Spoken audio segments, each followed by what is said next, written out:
உலகம் முழுவதும் வாழக்கூடிய பக்தி ஆஸ்ட்ரோ டாக்ஸ் நேயர்கள் அனைவருக்கும் உங்கள் தாம்பரம் ஸ்ரீ வாராகி ஈசனேசன் சுவாமியுடைய நல்லாசிகள், வாழ்த்துக்கள். ஜெய் வாராகி, ஜெய் ஜெய் வாராகி. அன்பு பக்தர்களே, மார்கழி மாத ராசி பலன்கள். பொதுவாக இந்த பிரபஞ்சம் அன்னை வாராகியின் வசமானது. அடியனுடைய உபாசனை தேவதை, என்னுடைய உபாசனை தேவதை அன்னை வாராகி அம்பாளுடைய அனுகிரகத்தோடு இந்த மார்கழி மாத ராசி பலனை தொடங்குகின்றேன். பிரபஞ்சம் வாராகியின் வசமானது. நாம் பார்க்க இருக்கின்ற தலைப்பு மார்கழி மாத ராசி பலன்கள். எத்தனை மாதங்கள் இருந்தாலும் அந்த எல்லாருமே வாழ்க்கையில் பெரியவங்களாம் என்ன சொல்லுவாங்க, கொஞ்சமாவது புண்ணியம் பண்ணுறா, கொஞ்சமாவது புண்ணியம் பண்ணு, வெறும் பாவத்தையே பண்ணாத, ஆனால் நீ கொஞ்சமாவது இதேன்னு ஒரு தான தர்மம் பண்ணி கொஞ்சம் புண்ணியத்தை சேர்த்துக்கோ, அதை உன்னை காப்பாற்றும் அப்படின்னு வாழ்க்கையை வாழக்கூடிய வழிமுறையை நம்ம பெரியவங்க, முன்னோர்கள், வீட்டில் இருக்கக்கூடிய தாத்தா பாட்டி அவங்களால நம்ம சொல்லிக் கொடுப்பாங்க. அப்போ சாதாரண மனித வாழ்க்கைக்கே ஒரு புண்ணியம் செய்ய வேண்டும் என்று சொன்னால், அதே போல் இது எல்லா இடத்திலும் இருக்குது. மாதத்தில் மிக ஒரு புண்ணியமான மாதம்னா அது மார்கழி மாதம். அப்போ மற்ற மாதங்கள்லாம் பாவத்தை செய்யக்கூடியதா சாமின்னு கேட்டால் அப்படி கிடையாது.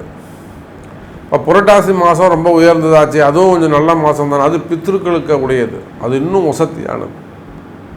ஆனால் இந்த மார்கழி மாதம் என்பது தெய்வ வழிபாட்டுக்கு உரியது, புண்ணியமான மாதம். சார், ஒரு ஜாதகர் நம்மக்கிட்ட வரார், ஒரு நல்ல குடும்பத்தை சேர்ந்தவங்க, ஒரு உயர்ந்த குடும்பத்தை சேர்ந்தவங்க நம்மக்கிட்ட வராங்க, ஒரு கஷ்டத்தை சொல்கிறாங்க, அவங்களுடைய துன்பத்தை சொல்கிறார்கள், தற்சமயம் வாழக்கூடிய வாழ்க்கை சூழ்நிலையை சொல்கிறாங்க.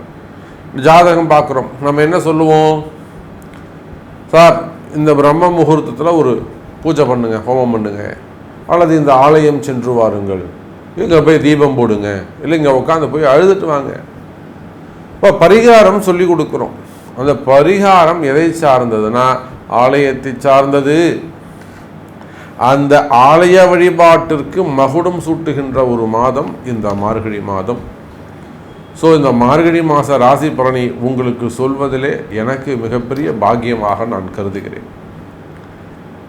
இந்த மார்கழி மாதத்தில் பார்த்தீங்கன்னாக்கா முக்கியமான ஒரு ஃபங்க்ஷன் எதுன்னு கேட்டிங்கன்னா வைகுண்ட ஏகாதசி. அற்புதமான நாள். ஜனவரி மாதம் இந்த மார்கழி கடைசியில் வருது, 28 தேதிக்கிட்ட வருது வைகுண்ட ஏகாதசி.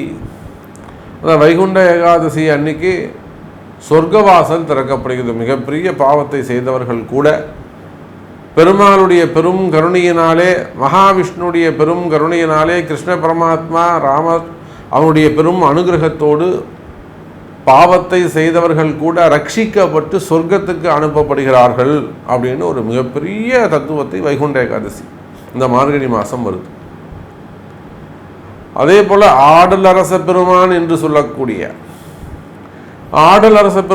சொல்லக்கூடிய நர்த்தனம் ஆடக்கூடிய அம்பலவான பெருமானுக்கு ஆருத்ரா தரிசனம், அதுவும் மார்கழி கடைசி 29 தேதி கிட்ட வருது. ஆருத்ரா தரிசனம் அது அற்புதமான புண்ணியம். அதே போல் ஹனுமன் ஜெயந்தி அமாவாசை அன்றைய தினம் வருகிறது ஹனுமன் ஜெயந்தி. அப்போ பேர் தான் மார்கழி மாதமே தவிர முழுக்க முழுக்க முழுக்க தெய்வ வழிபாட்டினாலே மனித உயிர்கள் படுகின்ற துன்பத்திலிருந்தும் அந்த கர்மாக்களிலிருந்தும் ஓய்வு பெறுவதற்காக நம்முடைய ஜோதிட சாஸ்திரம், வானிலை சாஸ்திரம் வகுத்து கொடுத்த ஒரு அற்புதமான மாதம் இந்த மார்கழி மாதம். அதில் பார்த்தீங்கன்னாக்கா இந்த 16ஆம் தேதி முதல் மார்கழி 1ஆம் தேதியிலிருந்து மார்கழி 11ஆம் தேதி வரலும் கிரகமாலிகா யோகம் அப்படின்னு ஒன்று நடக்குது. மார்கழி 1லேருந்து மார்கழி 11 வரலும் கிரகமாலிகா யோகம். என்ன சாமி கிரகமாலிகா யோகம்னா வரிசையாக கிரகங்கள் அமைந்திருப்பது. துலாம் விருச்சக ராசியிலிருந்து மீன ராசி வரை 5 பாவகட்டங்களிலும் மாலை கோர்த்தார் போல அற்புதமாக அந்த கிரக அமைப்புகள்லாம் அமைந்திருக்கு. அதில் பார்த்தீங்கன்னாக்கா எப்பொழுதும் போல ரிஷபத்திலே குரு பகவான், கடக செவ்வாய் அமைந்திருக்கிறார். அதோடு கூட கன்னியில் கேது, புதன் பகவான் விருச்சகத்திலும், சுக்கிர பகவான் மகரத்திலும், சூரியன் தனுசு ராசியிலும், சனி கும்பம், மீனத்திலே ராகு. அப்போ முதல் 15 நாட்கள் மார்கழி மாதம் அற்புதமான கிரக அமைப்பு. யாரெல்லாம் இந்த முதல் 15 நாட்கள் பயன்படுத்திக்கிறீங்களோ, காலம்பரம் 4 மணிக்கு எழுந்து கோவிலுக்கு போயிட்டு வழிபாடு செய்கிறீங்களோ, தீபம் போகிறீங்களோ, யார் 4 மணிக்கு எழுந்து குளிச்சுட்டு வீட்லேயோ கோவில்லையோ போய் தீபம் போட்டு போகிறீங்களோ, நிச்சயமாக உங்களுக்கு வாழ்க்கையில் நல்லது நடக்கும். கிரக அமைப்பு அப்படி இருக்குது, நான் சொல்லலைங்க. இதெல்லாம் ஜோதிட சூக்ஷ்மங்கள், இதை நீங்கள் பயன்படுத்திக்கணும். ஜோதிட ரகசியங்கள். நான் என்ன சாமி பண்ணணும், வெற்றி பெறணுமே, நான் ஜெயிக்கணுமே, நான் தோத்துக்கிட்டு இருக்கேனே, நான் ஜெயிக்கணுமாச்சே சாமி, என் கஷ்டம் விலகணுமே சாமி அப்படின்னு நீங்கள் ஜெயிக்கணும்னு ஆசைப்பட்டீங்கன்னா நிச்சயமாக உலகம் முழுவதும் வாழக்கூடிய அன்பர்களே இந்த முதல் 11 நாட்கள் தீபம் போட்டு பாருங்கள் சார். ஒரே 1% உங்கள் வாழ்க்கை மாறலன்னா நீங்கள் என்ன ஏன் சாமி இப்படி சொன்னீங்கன்னு என்ன கேளுங்க. அந்த அளவுக்கு கிரக அமைப்புகள் சிறப்பாக உள்ளன.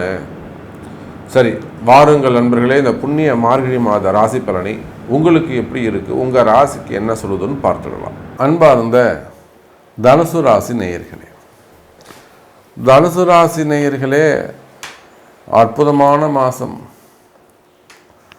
ராசிநாதன் குரு பகவான் எப்பொழுதும் போல ராசிக்கு 6வது வீட்டில்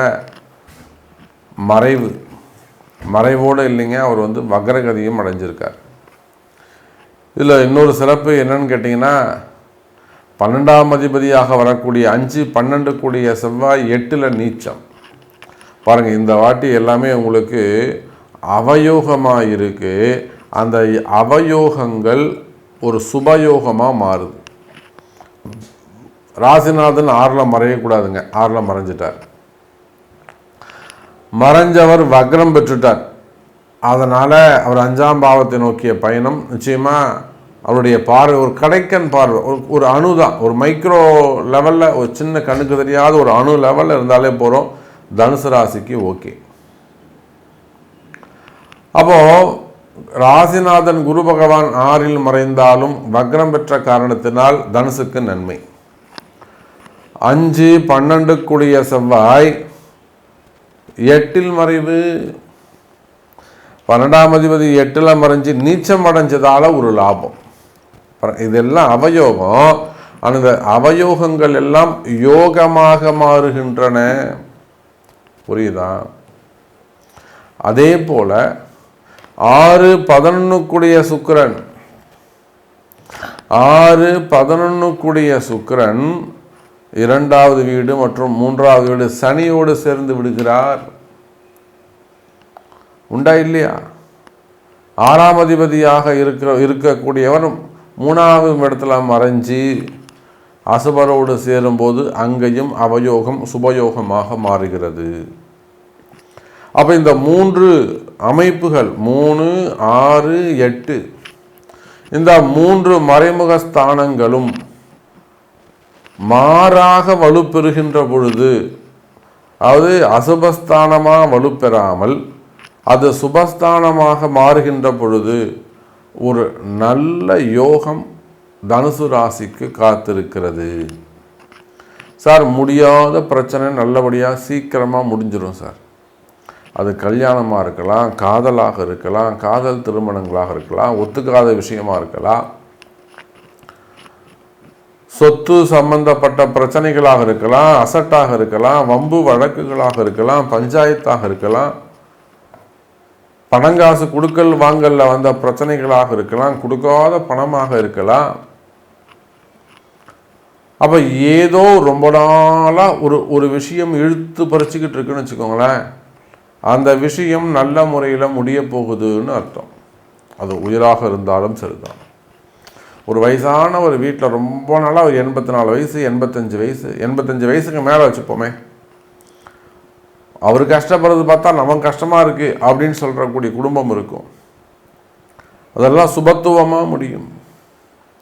அப்போ சொத்து பிரச்சனைகள், பண பிரச்சனைகள், வம்பு வழக்குகள், பஞ்சாயத்து நடக்கக்கூடிய இடங்கள், வரவேண்டிய பணங்காசுகள், நடந்த ஏமாற்றங்கள், நீங்கள் நல்லது நன்மை ரொம்ப நாம் புத்திசாலித்தனம்னு நினச்சி ஒரு விஷயத்தை செய்வீங்க, அங்கே போய் நீங்கள் ஏமாந்துட்டு அஜயோன்னு உட்காந்துருப்பீங்க. சீச்சி நம்ம ஏமாந்துட்டோமே, இது வெளியில் சொன்னால் கஷ்டமாச்சே. அந்த மாதிரி ஏமாற்றங்கள், உடல்நிலை ஆரோக்கியத்தில் மாறான செயல்பாடுகள். என் உடம்பு இப்படி இருந்தது சாமி, இப்போ இப்படி ஆயிடுச்சு, நான் நினச்சி கூட பார்க்கல. ஹெல்த்து இந்த அளவுக்கு சேஞ்ச் ஆகணும்னு நினச்சே பார்க்கல. அந்த மாதிரியான மாறுபட்ட விஷயங்கள் இதெல்லாம் உங்களுக்கு இயற்கைக்கு மாறாக. நீங்கள் புள்ளியார் ஒன்று பிடிச்ச புள்ளியார் பிடிக்க குரங்கான கதைன்னு சொல்லுவாங்க. அதுபோல் எதையெல்லாம் நீங்கள் நன்மை என்று நம்பி செய்து, இது நம்மளை காப்பாற்றும், இது நமக்கு நன்மை செய்யும் அப்படின்னு எதையெல்லாம் நீங்கள் நம்பி செஞ்சீங்களோ அதெல்லாம் எப்போ உங்களுக்கு மறைமுகமாகவோ நேர்முகமாகவோ எதிரியாக மாறிச்சோ அந்த விஷயங்கள் எல்லாம் இப்போ உங்களுக்கு ஜெயிக்கிறதுக்கான காலம் தனுசு ராசி நேயர்களே. அப்போ இந்த மார்கழி மாதம் எதை எடுத்து சொல்கிறது என்று சொன்னால் உங்களுடைய வெற்றியை எடுத்து சொல்லுகிறது. சார் தனுசு ராசி ஜெயிப்பாங்க சார். 3ஆம் இடத்துல அற்புதமாக இருக்குது சனி. 6, 11, 11ஆம் அதிபதி 3ஆம் இடத்துல போய் அது 2ஆம் இடத்துல 11ஆம் அதிபதி 2ஆம் இடத்திலும் 6ஆம் அதிபதி 3ஆவது இடத்திலும் இருப்பது பணவரவு தனவரவை குறிக்கும். அந்த பணவரவுக்கு எதெல்லாம் தடையாக உள்ளதோ அந்த தடைகளை உடைப்பதற்கு தனுசு ராசி என்பர்கள் எடுக்கக்கூடிய முயற்சி வெற்றி பெறும் மாதமாக இந்த மார்கழி மாதம் அமைகிறது. லாபாதிபதி சுக்கிரன் 2வது வீட்டில் தனஸ்தானத்தில் அற்புதமான முறையில் உட்காந்துருக்கிறாரு. சூப்பராக உட்காந்துருக்கிறாரு. நல்ல யோகமாக அமைஞ்சிருக்காரு. செவ்வாயுடைய பார்வை கிடைக்குது. அதே சுக்கிரன் 6ஆம் அதிபதி சனியோட சேர்கின்ற பொழுது பிரச்சனை சனி, பிரச்சனை காலி, பிரச்சனைகள் விலகும். அதே சமயத்தில் பெண்களோடு வரக்கூடிய தொடர்புகள், தேவையில்லாத பெண் தொடர்புகள் ஏற்படும். கவனம் தேவை தனுசு ராசி என்பர்களே. சம்பந்தம் இல்லாத பெண் தொடர்புகள் ஏற்படும். ஆசைகள் அதிகரிக்கும். அது ஆணாக இருந்தாலும் பெண்ணாக இருந்தால் ஆண்களுடைய தொடர்பு ஏற்படும். குடும்ப பிரச்சனைகளிலே கவனம் தேவை. குடும்பத்தில் அதிக அக்கறை தேவை. பசங்களிடத்துல அதிக அக்கறை, அதிக கவனம். பசங்க எங்கே போகுது, எங்கே வருது, பொம்பளை பசங்க என்ன பண்ணுறது, ஆம்பளை பசங்க என்ன பண்ணுறது, ஆம்பளை பசங்களாம் தண்ணி தெளிச்சு விட்டுற முடியுமா, தப்பு பண்ணிட்டு வாடான்னு சொல்லிட முடியுமா? பசங்கள்கிட்ட கொஞ்சம் கவனிக்கணும். நம்ம பசங்க கௌரவம் முக்கியம், நேர்மை முக்கியம், உண்மை முக்கியம், தர்மம் முக்கியம், சொல்லித்தரணும். அப்போ பிள்ளைகளிடத்துல அதிக கவனம் தேவை. குடும்பத்தில் கணவன் இடத்துல கவனமாக இருக்கணும், மனைவி இடத்துல கவனமாக இருக்கணும். அந்த வீணா போன செல்ஃபோனை பிடுங்கி வைக்கணும். அப்போ குடும்பத்திலையும் வேலை செய்கிற இடத்துலையும் பழகக்கூடிய இடங்களிலும் அதிக அக்கறை, அதிக கவனம் தேவை. கௌரவ பிரச்சனைகள். அதே போல் பணங்காசு கொடுத்து எங்கேயாவது ஏமாந்திருப்பீர்களே ஆனால் தனுசு ராசி நேயர்களை அந்த இழந்த பணத்தை அல்லது இழந்த வேலையை, எனக்கு வேலை போச்சு சுவாமி, இழந்த வேலை வாய்ப்புகளை கூட மீண்டும் பெறுவதற்கு வாய்ப்புகள் உண்டு தனுசு ராசி நேயர்களே. அதே போலத்தான் பழைய வீடுகள், பழைய வண்டி வாகனங்கள் வாங்குவதற்கு வாய்ப்புகள் உண்டு. புது வீடு வாங்கிறது ஒரு பழக்கம். அது ரொம்ப இன்வெஸ்ட்மெண்ட் பண்ண வேணாம். அதுக்கு பதிலாக ஒரு பழைய வீடு, கட்டின வீடு ஒன்று வாங்கலாம்னா அந்த பழைய வீடு வாங்கலாம். அதுக்கான நல்ல யோகம் இருக்குது. பழைய வண்டி வாங்குவதற்கு நல்ல யோகங்கள் இருக்குது. ஒரு கடையோ ஒரு தொழிலோ நடந்துகிட்டு இருக்கோம், அவருக்கு அது ஒத்து வராது, ராசி இல்லாமல் போயிருக்கும். ஆனால் அந்த வீடு உங்களுக்கு ராசியாக இருக்கும். நீங்கள் அந்த தொழிலை எடுத்து பண்ணலாம், செய்யலாமா சாமின்னா செய்யுங்கன்னு தான் நான் சொல்லுவேன். அப்போது தொழிலோ உத்தியோகமோ, ஒரு வேலை ஒருத்தர் செய்கிறாரு, அவர் நல்லா செய்யலான்னு சொல்லிட்டு வெளியே அனுப்பிச்சிடுறாங்க. அந்த வேலைக்கு இன்னொருத்தர் போடுறாங்க, அந்த வேலை அவருக்கு ஒத்து போகுது. இது எல்லாமே ராசிமானம்.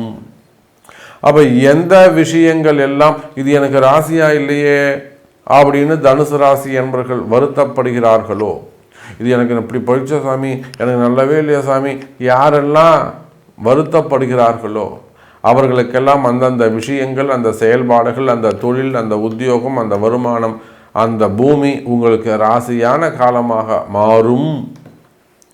அந்த மாதிரி ஒரு கிரக அமைப்புகள் உள்ள மாதமாக இந்த மார்கழி மாதம் அமைகிறது தனுசு ராசி நேயர்களே. அப்போ ஒரு வரியில் சொல்ல வேண்டும் என்று சொன்னால் ராசியான மாதம், சுபயோகங்கள் நிறைந்த மாதமாகவும் இந்த மாதம் அமைகிறது என்பதை சொல்லிக்கொண்டு, இதுக்கு மேலே உங்கள்கிட்ட கேள்விகள் இருக்குமே ஆனால் உங்களுடைய பிறப்பு ஜாதகத்தை கொண்டு தொடர்பு கொள்ளுங்கள் என்பதை தெரிவித்துக் கொண்டு மீண்டும் ஒரு அற்புதமான பதிவில் சந்திக்கிறேன். நன்றி, நமச்சிவாயம். ஜெய் வராகி, ஜெய் ஜெய் வராகி. அன்பார்ந்த மகர ராசி அன்பர்களே, மகர ராசி அன்பர்களே, மார்கழி மாதம் அற்புதமான மாதம்.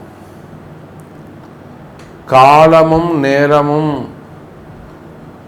வாழ்க்கையை வாழ்வதற்கும் ஜீவனம் செய்வதற்கும் ஓரளவுக்கு நிம்மதியாக கொண்டு போகிறதுக்கு மகர ராசிக்கு நல்ல வாய்ப்பை தருகின்றன. மகர ராசிக்கு நல்ல வாய்ப்பை தருகின்றன. காரணம் என்னன்னு கேட்டிங்கன்னா, மகர ராசி அப்படின்னு சொல்லிட்டாலே எப்பேற்பட்ட திறமசாலியாக இருந்தாலும் அவர் ரொம்ப ரொம்ப டேலண்ட்டு சார். அவர் சிக்கனம், கருமி, கஞ்சன், யாருக்கும் 10 பைசா கொடுக்க மாட்டார்.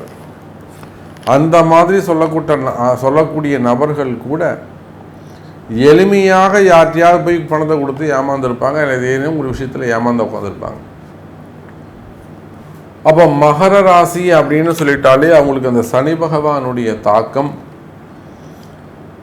சனி இந்த 7.5 சனியுடைய தாக்கம், அதுவும் இந்த வக்ர சனியில் அவங்க பட்ட துன்பம், இதெல்லாம் அவங்களுக்கு தீரா ஒரு ரணமாக இருக்கும், ஒரு வலியாக இருந்திருக்கும். வாழ்க்கையே போச்சுடா, நம்ம இதுக்கு மேலே நம்ம வாழ்ந்து என்ன புண்ணியம், நம்ம ஜெயிப்போமா, முன்னுக்கு வருவோமா? ஏன்னா எத்தனையோ மகர ராசி அன்பர்கள் ஒரு மார்க்கெட்டிங்கில் இருக்கக்கூடியவங்க, ஒரு கம்பெனிஸ் வச்சு நடத்தக்கூடியவங்க, சுய தொழில் செய்யக்கூடியவர்கள், சிறு சிறு வியாபாரிகள், ஒரு மிடில் கிளாஸ் ஃபேமிலியில் இருக்கக்கூடியவங்க, இன்னும் விவசாயத்துறையில் இருக்கக்கூடியவர்கள், விவசாயம் சார்ந்து தொழில் செய்யக்கூடியவர்கள், எக்ஸ்போர்ட் இம்போர்ட்டு, அதே போல் நிறைய பண்ணைகள் வச்சு நடத்தக்கூடியவர்கள், சிறு வியாபாரிகள், சிறு தொழிலதிபர்கள், அதே போல் பெரிய பிஸ்னஸ் பண்ணக்கூடியவங்க, பெரிய பிஸ்னஸ் மேக்னெட், யாராக இருந்தாலும் அவர்கள் மகர ராசியாக இருப்பார்களே. ஆனால் அந்த சனி பகவானுடைய வக்ர காலத்தில் நிறைய வாழ்க்கை மாற்றங்களை அவங்க சந்திச்சிருப்பாங்க. இப்படிலாம் கூட வாழ்க்கை மாறுமா? எனக்கு தெரிஞ்சு ஒருத்தர் அற்புதமாக ஒரு கடையை வச்சு ரன் பண்ணிக்கிட்டு இருக்கார், ஒரு மெடிக்கல் ஷாப் வச்சு ஒரு ரன் பண்ணிக்கிட்டு இருக்கார். நல்லா போகுது. ஒரு மெடிக்கல் ஷாப்புக்கு 3 மெடிக்கல் ஷாப்பு அதே ஊர்லேயே பண்ணுறாங்க. ஆனால் ஒரு 6 மாதத்துக்குள்ளே எல்லாத்தையும் விற்றுட்டு கொடுத்துட்டு, சொந்த வீடையும் விற்றுட்டு பொழப்புக்காக வேறு ஊருக்கு வந்துடுறாங்க. மகர ராசி எப்படி நடந்ததுன்னு அவங்களால ஜீர்ணிக்கவே முடியல. நம்ம எப்படி இந்த வேலையை செஞ்சோம்? கடை நமக்கு நல்லா தானே போச்சு, வியாபாரம் சிறப்பாக தானே இருந்தது, நம்மளுக்கு எப்படி கடன் ஆச்சு, ஏன் கடையை கொடுத்தோம், ஏன் வீடை விற்றோம் அப்படின்னு சொல்லிட்டு அவங்களால அதை நம்பவே முடியல. அந்த அளவுக்கு ஒரு மறைமுகமான ஒரு செய்வினை கோளாறு. இந்த மாதிரி உங்களுக்கும் ஏதேனும் ஒரு வகையில், ஏதேனும் ஒரு இடத்தில் நீங்கள் உத்தியோகம் செய்யக்கூடியவராக இருந்தால் உங்களுக்கு வேறு மாதிரி நடந்திருக்கும். நீங்கள் ஃபேமிலி மெம்பர்ஸாக இருந்தால், ஒரு குடும்ப பெண்களாக இருக்கீங்க, உங்கள் குடும்பத்தில் திடீர் டமால் சத்தம் கேட்கும், வீடு பிரச்சனைகள் இருந்திருக்கும், அல்லது உடல்நிலை பிரச்சனைகள், ஆரோக்கிய குறைவுகள் ஏற்பட்டிருக்கும். உடல்நிலை குறைவுகள் ஏற்பட்டிருக்கும், ஆரோக்கிய குறைவுகள் ஏற்பட்டிருக்கும், ஆரோக்கிய பிரச்சனைகள் ஏற்பட்டிருக்கும் இல்லையா? அப்படி இல்லைன்னா மனசுல ஒரு மிகப்பெரிய குழப்பம், மனசு ஒரு பயமாவே இருப்பது, மனசு பயந்துக்கிட்டே இருக்கிறது. முடியுமா, நடக்குமா, நடக்காதா, மனசுல ஒரு பயம் இருப்பது, அல்லது தேவையில்லாத மனக்குழப்பங்கள். இது முடிஞ்சிருமா, இது முடியாதா, பணம் கொடுப்பானா, கொடுக்க மாட்டானா, நம்ம இஎம்ஐ கட்ட முடியுமா, நமக்கு வேலை ஒழுங்காக இருக்குமா, வேலை போயிடுமோ, வேலை நிரந்தரமாக இருக்கலாமா, மாற்றம் வருமா, மனக்குழப்பங்கள். அப்போ பயமாக இருக்கிறது. உடல்நிலை ஆரோக்கியம், உடம்புக்கு ஏதாவது வந்துடுமோ, உடம்புக்கு ஏதாவது ஆயிடுமோ, மரண பயங்கள். அப்போ உங்கள் ஜாதக கர்மா பிரகாரம் ஏதேனும் ஒரு சப்ஜெக்ட், கடனோ சுமையோ உடல்நிலை ஆரோக்கியமோ உத்தியோகமோ தொழிலோ ஏதோ ஒரு இடத்தில் பயந்து அஞ்சி நடுங்கி கொண்டிருந்த மகர ராசி அன்பர்களே, இந்த மார்கழி மாதம் ஒரு சிறப்பான மாதமாக உங்களுக்கு அமைகிறது. ஒரு வளர்ச்சிக்கான மாதமாக அமைகிறது. கவலை வேண்டாம் மகர ராசி அன்பர்களே. தொழில் உத்தியோகம் சிறப்பானதாக இருக்கும். குறிப்பா பணங்காசுகள் வந்து சேரும், வருமானம் இருக்கும். வருமானமே போச்சு சாமி, தடைப்பட்டு போச்சு. நல்ல வருமானம் வந்துகிட்டு இருந்தது பாருங்க. 4 வீடு வாடகை வந்துட்டு இருந்தது. எப்படி ஒரு 4 வீடு வாடகை வந்துட்டு இருந்தது, மாதம் ஒரு 40 ரூபா வரும். அதை அப்படியே நாங்கள் வச்சு வண்டி ஓட்டு இருந்த சாமி. இப்போ வீடு காலி பண்ணிட்டாங்கன்னு யாருமே வரமாட்டேங்கிறாங்க. ஒரு இடம் வாடகை வந்துட்டு இருந்த இடம் யாருமே வரமாட்டேங்கிறாங்க. அல்லது ஒரு தடவை பணம் கொடுத்த சாமி, ஏதோ 2 பைசா வட்டி கொடுத்தேன், அதை வச்சு வண்டியை விட்டுலாம். அவங்க வட்டியும் கொடுக்கல, பணமும் கொடுக்கல. இதை போல இது வயசானவங்க சொல்கிறது. இது வயசானவங்க சொல்கிறது. இது போல் வேலை செய்கிற இடத்துல ஒரு பிரச்சனை இருக்கும். தொழில் செய்யக்கூடிய இடத்துல ஒரு வியாபாரம் சூப்பராக இருந்தது சாமி, இப்போ வியாபாரம் இல்லை. ஒரு பெரிய கம்பெனி வச்சு நடத்துகிறீங்க, ஆர்டர்லாம் சிறப்பாக இருந்தது சாமி, இப்போ ஆர்டர் குறைவாக இருக்குல்ல, வர வேண்டிய பணங்காசு பேமெண்ட்ஸ் இன்னும் வந்து சேரலை. அப்போது ஒரு வரியில் சொல்ல வேண்டும் என்று சொன்னால், மகர ராசி அன்பர்களே, வருமான தடை விலகும். வருமானத்தில் ஏதேனும் தடைகள் இருக்குமேயானால், வருமான பிரச்சனைகள் இருக்குமேயானால், நல்ல பிஸ்னஸ் வந்துக்கிட்டே இப்போ வரல. அதுதான் நான் ஆரம்பத்தில் சொன்னேன், கடை பிரச்சனை சொன்னேன். இதெல்லாம் நடந்த உண்மைகள். நம்ம இடத்துல வரக்கூடிய ஜாதகம், வாராகி இடத்திலே வரக்கூடிய பிரச்சனைகள். அப்புறம் அவங்களுக்கு என்ன ஆச்சு தெரியுமா? அற்புதமாக இப்போ திரும்பவும் கடை வச்சு சிறப்பான முறையில் இருக்காங்க. அன்னை வாராகியின் திருவருள் ஜெயிக்க வைக்கிறது அன்னை வாராகி. அப்போ மகர ராசி என்பவர்களே, அந்த மாதிரி வருமான தடைகள் இருக்குமே, ஆனால் அந்த வருமான தடைகள் விலகும். வருமானம் அதிகரிக்கும் சாமி. வேலை இல்லாதவங்களுக்கு வேலை கிடைக்கும், வராத பணங்காசுகள் வந்து சேரும். சார், உங்களுக்கு ஏதேனும் பாபதோஷங்கள் கர்மதோஷம் இருக்குமே, ஆனால் அந்த பாப கர்மதோஷங்கள் விலகி அந்த வருமான தடை, உத்தியோக தடை, தொழில் தடை, இன்னும் குடும்ப தடை, திருமண தடை, குழந்தை பாக்கிய தடைகள், இதை போல் எந்தெந்த விஷயத்திலெல்லாம் உடல் ஆரோக்கியத்தில் முன்னேற்ற தடை, வாழ்க்கை முன்னேற்ற தடை, இது போல் எந்தெந்த இடத்திலெல்லாம் தடைகள் இருக்கின்றதோ அந்த தடைகள் எல்லாம் விலகக்கூடிய மாதமாக இந்த மார்கழி மாதம் அமைகிறது. கவலை வேண்டாம் மகர ராசி என்பர்களே. தடைகள் விலகும், எடுக்கக்கூடிய முயற்சிகள் வெற்றி பெறும், வருமானம் கூடும். அது எப்படி சாமி கூடும்? அதுக்குத்தான் அந்த வழிபாட்டு முறைகளை சொல்லியிருக்கிறேன். காலையில் எழுந்துருங்க, 4:30 மணிக்கெலாம் ஜாதகத்தை தூக்கி ஓரமாக வைங்க, ஜாதகமே பார்க்க வேணாம். ரொம்ப இக்கட்டான சூழ்நிலை இருக்கீங்க, காப்பாற்றியே ஆகணும், நாளைக்கு சோறு வேணும், வேறு வழியே இல்லைன்னா இப்போ ஜாதகம் பார்க்கலாம், பரிகாரம் பண்ணலாம், ஜாதகமே பார்க்க வேணாம். மார்கழி மாதத்தை பொறுத்தவரையில் மகர ராசிக்கு ஜெயிக்கக்கூடிய மாதமாக அமைகிறது. அந்த அதிகாலையில் எழுந்து இறை வழிபாடு செய்து வீட்டில் 2 விளக்கேற்றி, கோவிலுக்கு போய் 2 விளக்கேற்றி, பிரகாரத்தை நல்லா ஜம்முன்னு ஒரு இறைவனை 11 சுற்றி வந்து ஒரு 1 மணி நேரம் அந்த ஆலயத்தில் ஸ்பெண்ட் பண்ணுவீங்க அப்படின்னு சொன்னால் அதை விட மிக சிறந்த பரிகாரம் இருக்க முடியாது. இது போக நான் வம்பு வழக்கில் ஜெயிக்கணும், வேலை வேணும், அல்லது திடீர்னு இந்த மாதிரி ஒரு இக்கட்டான சூழ்நிலை வந்து போச்சு, ஒரு ஜெயில் யோகம் வருது, தேடி வருது, அதுலேருந்து நம்மளை காப்பாற்றணும், அல்லது உடல்நிலை ஆரோக்கியத்தில் போராடிக்கிட்டு இருக்கோம், சாமி எனக்கு என்ன பண்ணுறதுனே தெரியல, இருட்டாக இருக்குது, வழிகாட்டுங்க, இந்த மாதிரி பிரச்சனைகளுக்கு மட்டும் நம்ம ஜாதகம் பார்த்தா போதுமானது. அப்போ இந்த மார்கழி மாதத்தை பொறுத்தவரையிலே ராசிநாதன் சனி பகவான் 2வது வீட்டில் ஆட்சி பலம் பெற்று தனக்கு 3, 7, 10 என்ற சுபஸ்தானங்கள் எல்லாம் உங்களுக்கு 4, 8, 4, 9 4, 7 அமைகிறது. சனி பகவான் பார்க்கக்கூடிய இடங்கள் உங்களுக்கு சுபஸ்தானமாக அமைகின்ற காரணத்தினால் சனியுடைய வலிமை உங்களுக்கு தெரியாது, உங்கள் ராசிநாதனுடைய பவர் என்னன்னு உங்களுக்கு தெரியாது. சனியும் சொன்னாலே அடிக்கிறவர், உதைக்கிறவர், கஷ்டப்படுத்துகிறவர், மிதிக்கிறவர் தான் போட்டு கசக்கி புளிவார் தான் நினச்சிட்ருக்கோம். சார், அவர் வாழ வைக்கக்கூடிய தெய்வம், வழிகாட்டக்கூடிய தெய்வம்.